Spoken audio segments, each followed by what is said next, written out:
To welcome at this time criminal defense attorney Joanna Nieves. Joanna, the thing that really stood out to me that I thought was so important from that opening statement for this jury by the defense are the paint chips, the fiber, the pubic hair, and the head hair found on the victim, and yet none of that matched any belonging to the defendant. So there are gaps to hear the defense tell its story.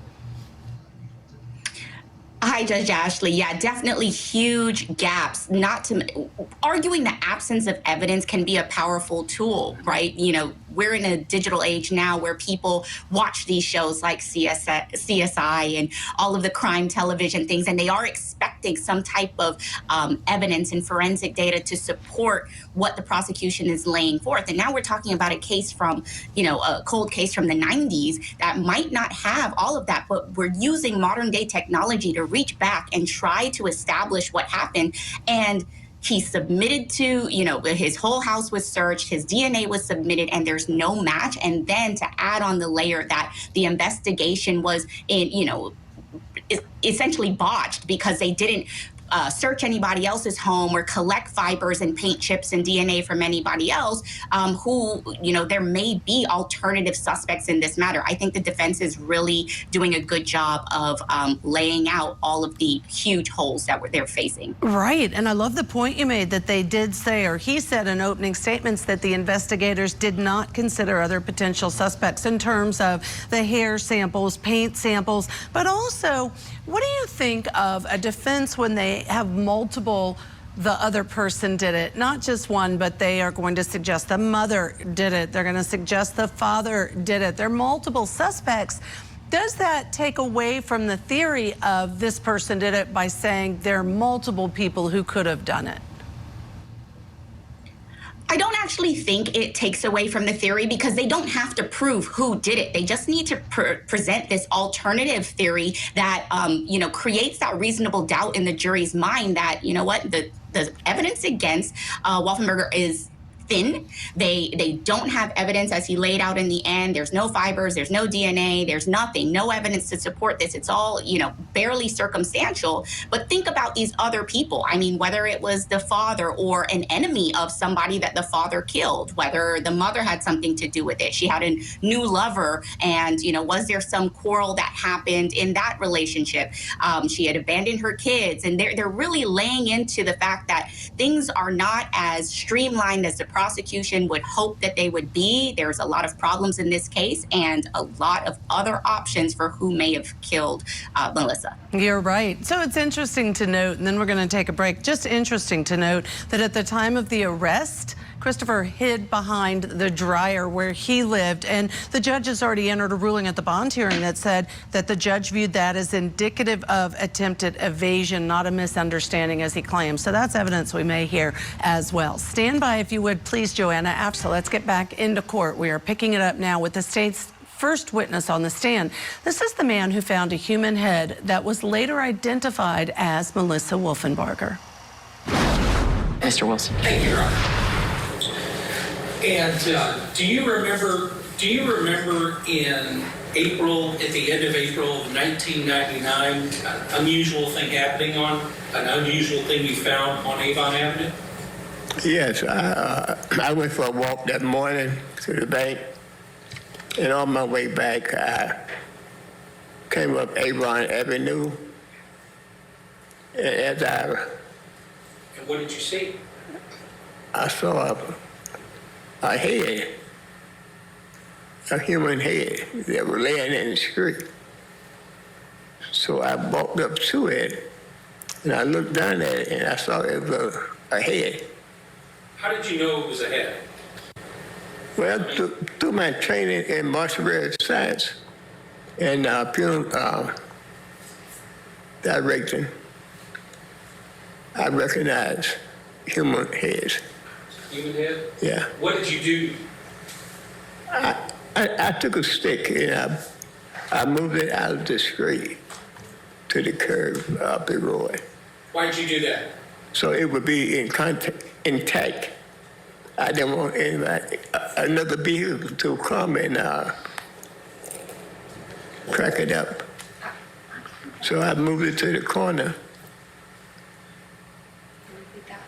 Could you repeat the last part where you said, I think you said crack it?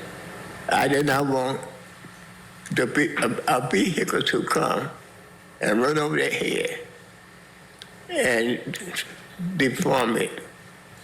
Because I thought it belonged to somebody. What did you use to move it? I broke off a stick. And I took the stick and I was trying to push it over to the curb. Did you see anything else unusual on Avon Avenue on that day? I mean, was there any other things that you can recall? Well, I didn't know some birds, some birds flying up in the air, looked like buzzards. Okay. And I recognized that might have been the reason why they were there. But I told the officer after I called them that I thought there could be something else out there in the woods because the buzzards were still there. Okay. Yeah. Now, after you found the skull, what did you do next? I went home. I got my daughter because she was in criminal justice, Okay. and I wanted her to see the head. Okay. Yeah, And did your daughter come with you? she did. And what did you do next? Called the police. Okay. Called 911. And after you called 911, how long did it take? Do you remember how long it took the police to get there?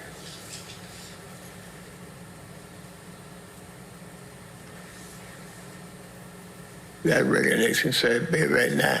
It wasn't long, but right now I can never recall how long it was. Okay. But they you didn't did. think it was long? No, I didn't think it was long. But How they, many police? Do you remember how many police showed up? no, Was it just one or more than one?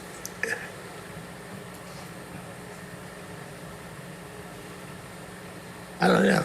I know there were one. Okay. I do know there were one. There could have been more than one. Okay. Because you talked to the one. Yeah, I talked to the one. Yeah. Okay. And did you do any? Did you go anywhere after you initially told the police out on the scene? Did you go anywhere with the police?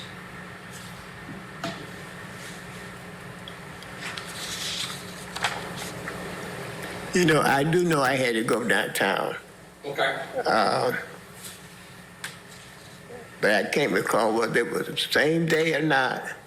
I was there a few days later, but I do know I went down to the Atlanta Police Department. Okay. I think it was down there, Georgia State College, Ponce Leon, somewhere down in there. You went to the headquarters, I went to the headquarters, I think it was. and You- I you- assume you told them what you saw. I told them the same thing I'm telling you now. Yeah. And do you remember if you gave any statement or had to sign a statement or anything, just saying what you did? I'm pretty sure I had to, sir. I'm pretty sure I had to.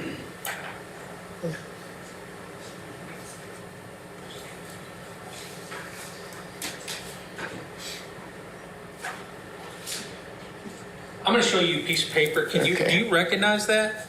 Mm-hmm. Is that your signature? It's my signature. Yeah. Could you read it real quickly? Is that the statement that you gave? Sir, I'm going to be honest with you in the courts. When I gave this report, I was walking, I was younger, I could see better, Well, can you read it? and right now I cannot make this out. Okay. Let's say today around. I don't have my glasses with me. Ashley Wilcott, thank you for being with us. Today is day one of testimony in the killer's daughter murder trial out of Georgia. Defendant Christopher Wolfenbarger is accused of killing and dismembering his wife Melissa back in 1998. She was also the daughter of a convicted serial killer who was ruled out as a suspect. Let's get you back into court now. Right now, we are hearing from the very first witness by the state. It's the man who found Melissa's severed head on a road in southwest Atlanta back in 2003. But maybe a few seconds. Do you know? I was driving. I wasn't driving. I was walking at the time. I apologize. I think you Say that said, again? yeah. I wasn't driving. I was walking at the time. Okay. Did you? Yeah. Does that help refresh your recollection Yeah, at all? sure, it does. Do you remember finding anything else other than a human head?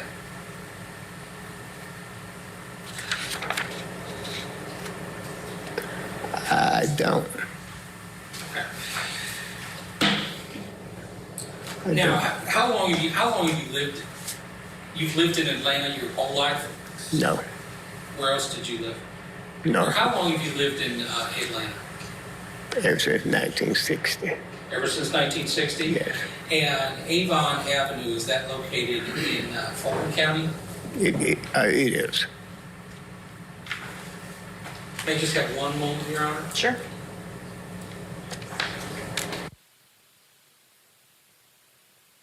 Thank you. Mr. McDermott, questions for this witness? Just a couple, Your Honor. Sure. Good afternoon. I'm sorry, how you? Just a couple questions. Okay. You said you informed the officer on the scene that there were buzzards circling overhead. Is that correct? I did. And did they go over and check anything else, to your knowledge? I don't know. They told me they were going to, but I think what happened a few days later, somebody came by my house and told me that they had found another body part, and they were going to try to match the head with that body part. However, as far as I can remember, sir, it wasn't in Atlanta they had found that body part. I think he told me to find somewhere near Griffin, Macon, or somewhere down in the area. It was something he told me they had found a body part. Thank And you. they were trying to mess it up. And that's the last I heard of that. Is this a walk that you took every day or frequently? No, this was a walk that I decided I wanted to walk that morning to the bank. Did you ever normally travel up and down Avon Avenue? Sometimes. Did you ever notice any dogs?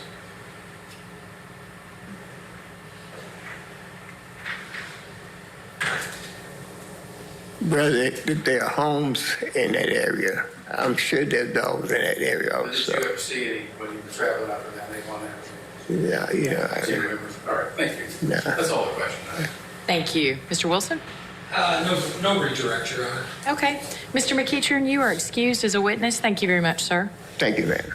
Joanna Nieves still with us. All right, we just watched the first witness. Two questions for you. The first is, talk about primacy and recency, which is what you want to do in front of the jury so they remember it. Starting with a head being discovered is a heck of an emotional way to begin a case, number one. But number two, do you think that perhaps the state is planning to go chronologically through the evidence?